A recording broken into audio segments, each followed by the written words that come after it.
we are well fortified and we are prepared for a blockbuster of a show today. Before we get started, just checking in on the markets. The Dow Jones Industrial Average is hanging around that 27,000 mark at 26.7 as we speak, and I think this week will be a very light week for the rest of the week. Tomorrow the markets close at 1, so take the second half of the day off. And then on Friday, according to my dear friend and mentor Arthur Cashin, he tells me that most of the crews down on the New York Stock Exchange floor will have a skeleton staff on Friday. So volume will probably be thin. There'll probably be no action. Most of the programmatic traders probably tomorrow will lock in their trades to just tittle around with the market on Friday. And then after the big 4th of July military parade, I think the patriotism is going to be so big. And any good news out of China, we could have a explosive week next week. I think we could see the Dow over 27,000. I rarely talk about the S&P 500, but yesterday the S&P 500 closed at all-time highs. These are all good signs. When things are at all-time highs, they tend to stabilize a little bit and then start going up and establish higher highs, and I think that's all in store for us. Bitcoin has been up, down, and all around, traded as high as 13,000, coming off an 8,000 plateau just a couple of weeks ago, way overheated. I'd stay away from it right now. 10,000 is a number that I think is a good stabilization point. There are a couple other small coins. People are emailing me and asking me a lot of stuff behind the scenes right now. There are some altcoins out there that you might want to take a look at. These ones are much smaller than Bitcoin, but they may have some tremendous growth in them. Again, if you're even thinking about investing in cryptocurrencies at all, invest money that you expect to lose every penny of it. But I happen to like Ripple, which is goes under the symbol XRP, and it's a very nice way to transfer assets and do cross-border transactions. Recently signed a deal with MoneyGram, so I think Ripple is a nice one. And then Overstock.com's subsidiary T0 is behind a new and emerging coin called Ravencoin, and it trades just in the pennies, but you might want to take a look at it, do a little homework on it, see if it's good for you. And of course, the ABBC coin, our good friends at Alibaba Coin Foundation just launched their Aladdin platform, and the ABBC coin is about 25 cents and trading very nicely. And trading me in a one-shot for a two-shot is when my co-host and managing editor of Liquid Lunch, Frank Morano, joins me. Frankie, good afternoon, my friend. Well, good afternoon to those of you on the East Coast, and for those of you in the rest of the country, good morning. But wherever you happen to be, there is a ton of news this morning and this afternoon that we'll keep an eye on around the country and around the world. Let's have a look.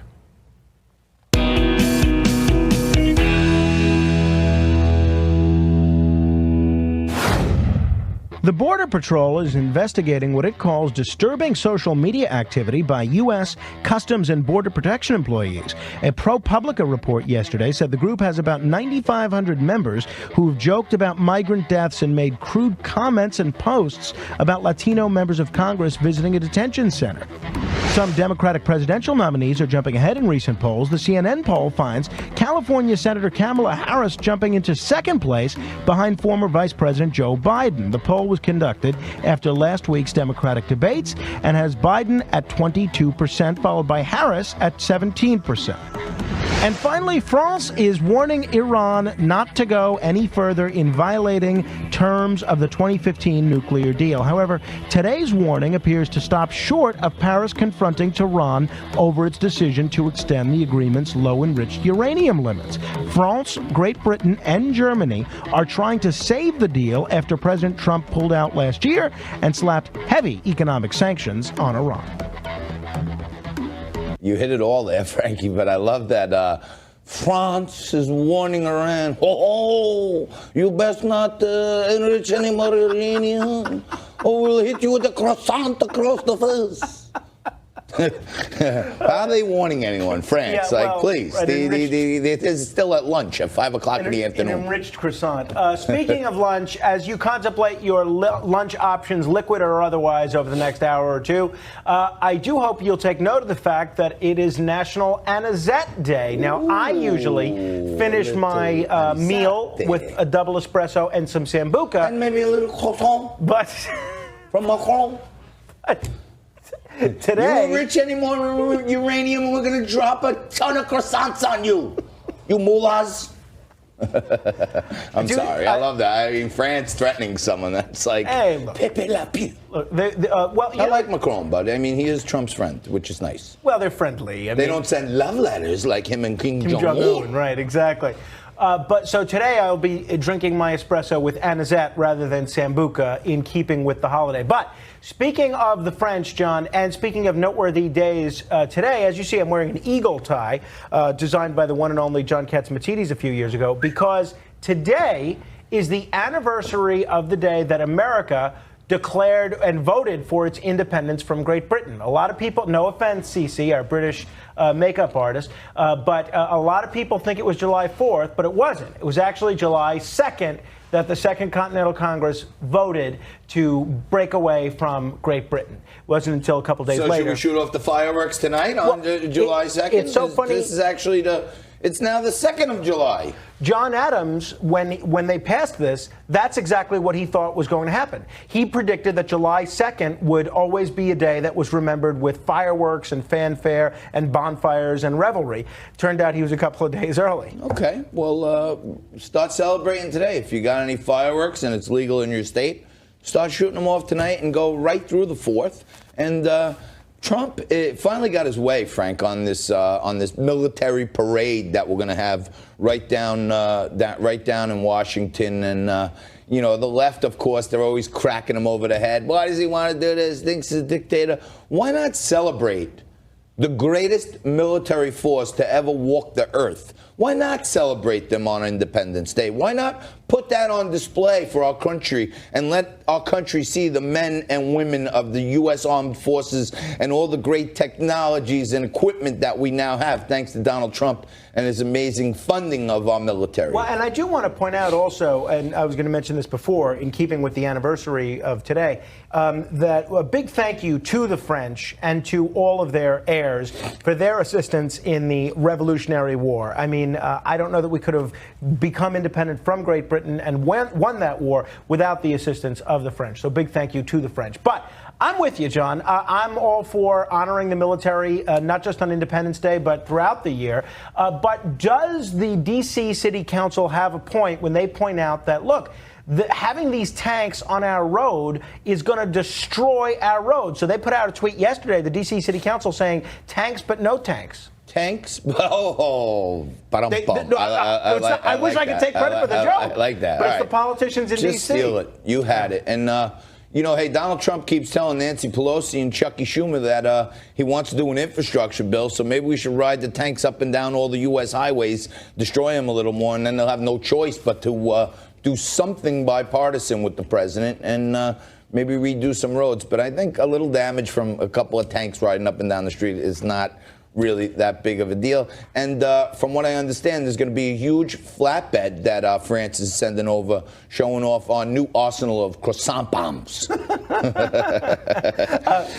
I was hoping you'd say there's a huge flatbread that Reno was going to send over, given the great sandwiches he brought us yesterday. A ton of stuff to get to throughout the show. We're going to talk with Brandon Straka. He's the founder of the Walk Away movement. He's gay, a longtime liberal Democrat, who kind of discovered that he wasn't actually a liberal Democrat, founds this walk-away movement and wanted to do a big event at this gay rights center here in New York, and they wouldn't let him. So he and his attorney, Manny Alejandro, are going to be here, and they're going to explain why they're suing this particular facility. And a lot of our viewers have been following the trial of this Navy SEAL hero, Eddie Gallagher. It has gone to the jury. So there could be a verdict today. but they are deliberating right now, even as we speak. We're going to break it down with someone who's not just a former prosecutor, not just a former defense attorney, but a veteran of both the Air Force and the Marines, Andrew McKenna. And in our politics panel, we'll talk about those poll numbers that I reported on earlier, which show Kamala Harris creeping up on Mr. Biden. Joe, Biden seems to be fading. I've been saying for months now that he's got a glass jaw. He took one left jab from Kamala, and he's on the canvas looking around for his mouthpiece like Mike Tyson was after Buster Douglas knocked him out. And Frankie, a lot of great things going on, and we always bring in the guests who know where the rubber meets the road. And you got a guy like Manny Alejandro. He knows the politics because he ran for New York City Controller, New York City Public Advocate. And Manny also represents some of the biggest cases here in New York City. And it just shows. And he's an MBA besides. The intolerance of the left when you have a man who's openly gay. And he belongs to all these organizations that support LGBTIQ and all this other stuff. And all of a sudden, he starts a new movement called Walk Away because he thinks the left is unfair and the media is unfair. So he walked away from the Democratic Party, and then immediately the tolerance ends, and they throw him out of the group. And Brandon Straka and Manny Alejandro are going to be here. And before we go to break, I just want to touch back on a couple things that I usually try to check in with you. Say hello to all of our friends out in all 31 branches of BCB Bank. And just last week, we had on CEO Tom Coughlin, and I was talking about the stock price, and you might want to take a look at it. Since being on, the stock has rocketed.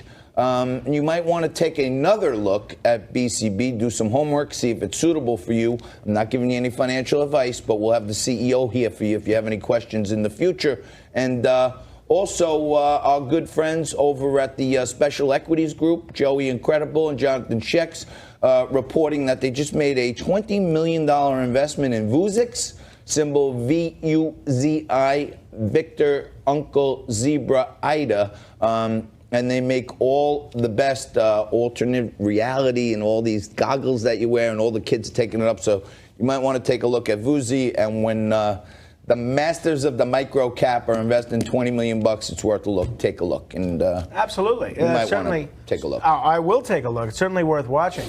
John, but just to touch upon that Iran situation, now, even though the United States backed out of this nuclear deal over a year ago, Iran had been complying with the terms of the nuclear deal. Now that the United States is out of it, I'm not sure why anybody's surprised that Iran is enriching uranium and not following it. What did people expect them to do? Keep following the deal that no one else seems to be following? Maybe, but they're probably alarmed today about the croissants coming their way. Manny Alejandro, Brandon Straka coming up right after this. Stay right there. Right back.